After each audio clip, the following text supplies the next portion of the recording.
Breast cancer has come a long way and the progress is inspiring. WakeMed breast oncologist Dr. Pallavi Kopparthy is here to share how treatments are now more precise, recovery more gentle, and how early detection continues to save lives.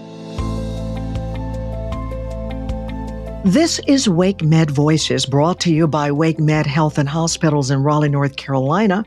I'm Cheryl Martin. Dr. Kopparthy, thanks for being on to discuss breast cancer breakthroughs. Glad to be here. Thank you for the opportunity. First, what inspired you to specialize in breast oncology? So, I think I'm fortunate to be able to say that this is truly my passion, breast oncology. And there were a few factors that inspired me to become a breast oncologist. So, firstly, I would say it's my patients. I mean, truly, their strength and resilience is a daily reminder of why this work matters to me. It's also a very humbling experience to walk alongside them through one of their most difficult journeys. So, I would say it was my patients. Second, I really like the intellectual challenge breast oncology presents. So each patient is very unique. And when I have a patient sitting in front of me, I'm obviously trying to pick the most effective treatment for their breast cancer. But depending on where my patients are in their stage of life, the most effective is not always the best treatment for them. So I'm very commonly having to kind of pick a treatment that's best suited. And I really like the challenge where I'm bringing in cutting edge treatments with compassion.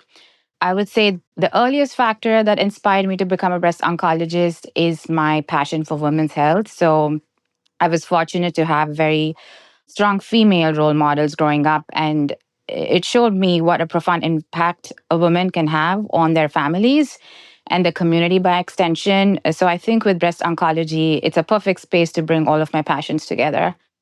That's wonderful. I love it, and I can just sense the passion in your voice.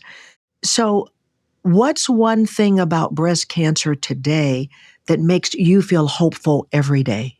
I feel incredibly hopeful when I see where our field is shifting in the current day and age. So the care has become much more personalized than ever before.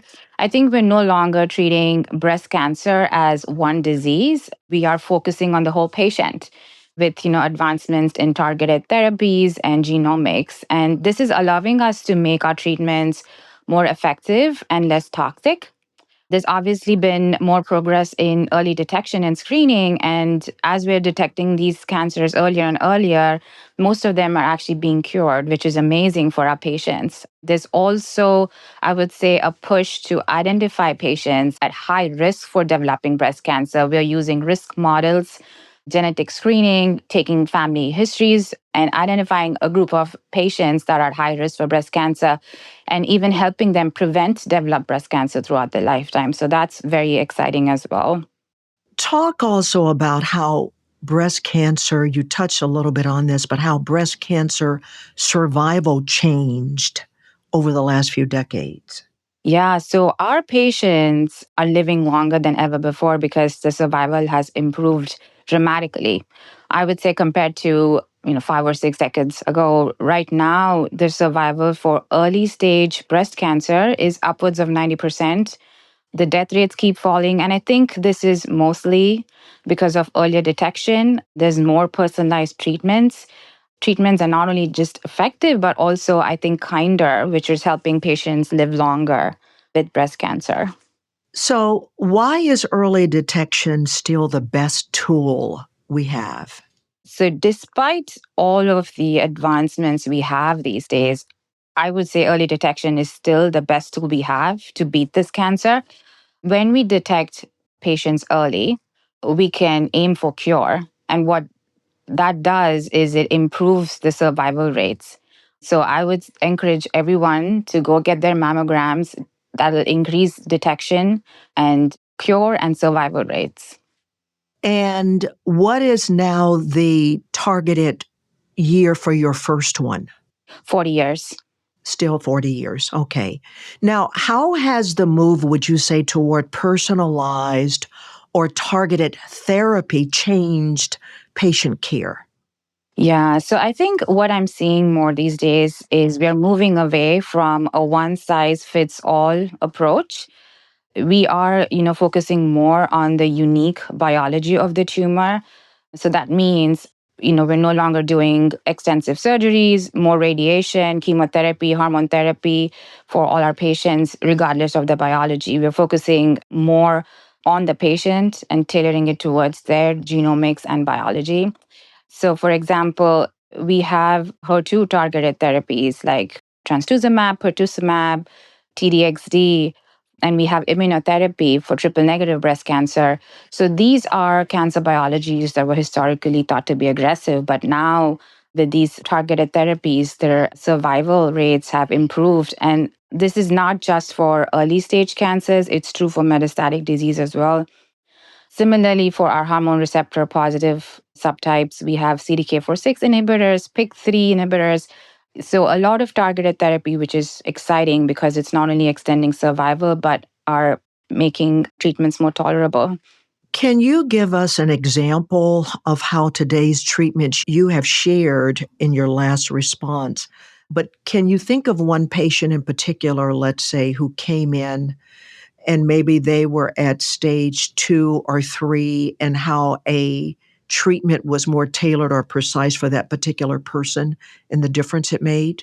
Sure. Yeah. I can think of a young patient that was in her 30s, had kids in elementary school, present with stage 2 HER2 positive tumor. So, historically, for something like this, we would have done surgery first and then maybe chemotherapy later. The survival rates were very bad. But now we look at the size of the tumor, the lymph node status, the biology, and then a lot of times give them systemic treatments, which is, chemotherapy and targeted HER2 therapies upfront. We try to shrink the tumor, then take them to surgery. So, this has definitely improved the survival rates, specifically with the HER2 targeted treatments. And then, based on their responses during surgery, we can add on more treatments. The other thing I want to mention, with our younger patients is I really focus on fertility treatments as well. So, this is a patient that wanted to still think about having pregnancy in the future, have more kids. So I would send someone like this to an REI infertility specialist, talk to them about how they can preserve their fertility. So, there's a lot of focus on survivorship as well. I think that has definitely improved personalized treatment for our patients. And I think with this treatment plan, where their focus is on their tumor biology, their genes, their life goals, patients improve their trust in the system, they have more satisfaction, they have more quality of life. So, are you seeing then that a mastectomy is not as quickly considered as the first option? Yes, I would definitely say that. So, as a medical oncologist, obviously, everything that we discussed so far was in terms of advancements in medical oncology. But with breast, there's a lot more other departments are involved. So, we have our surgical oncology colleagues, radiation oncologists, plastic surgeons, pathologists. So, everyone's focus these days in this field is to de escalate treatment, but also keep it effective. So you're right in that we don't really have to do mastectomies in everyone. We can do a lumpectomy and not do extensive axillary surgery, maybe just do a sentinel lymph node biopsy. With radiation, there are more shorter regimens. The treatment side effects are much better tolerated. The outcomes are equally effective as well. I'm glad you mentioned treatment side effects. Talk more about how they have improved or become more manageable.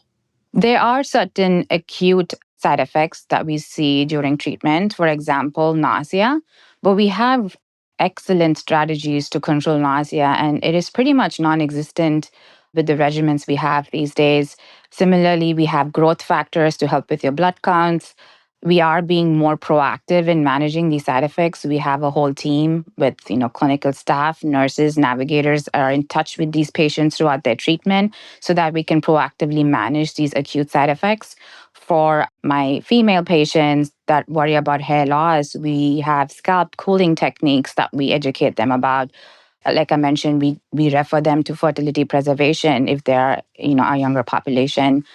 We look into bone health. We have bone strengthening agents. So the supportive care has increased tremendously, which is making these treatments more gentler on patients. and even long term effects. So, with our survivors, we focus on things like their mental health, their sexual health. And I think overall, patients have more satisfaction and a better quality of life. And they're able to do the things that matter to them, spend time with their families better with all of these strategies. Anything else you wanted to add just about the surgery options and how there have been changes over time? Yeah, so there's been de escalation. So we are seeing more lumpectomies as opposed to mastectomies. And this has been possible using upfront chemotherapy in a certain situation. Radiation, we no longer have to use like the prolonged course for every patient. We are using a more abridged version. Sometimes we even do intraoperative radiotherapy treatments. So that way they are better tolerated. And we also collaborate with our plastic surgeons very frequently. We offer our patients options for reconstruction. And when you have improved cosmesis, I think that automatically improves their confidence. That leads to more satisfaction, quality of life. Doctor, what would be the one message that you would want every woman to hear about breast cancer today? What I would definitely want them to know is while breast cancer diagnosis can feel overwhelming, you're not alone in this. The treatments are much more effective, personalized than ever before. There is an entire team of people that's with you in this journey. You have your doctors, your navigators, nurses, a huge survivor community who are amazing supporters. And I'm just amazed about how much they do for the community.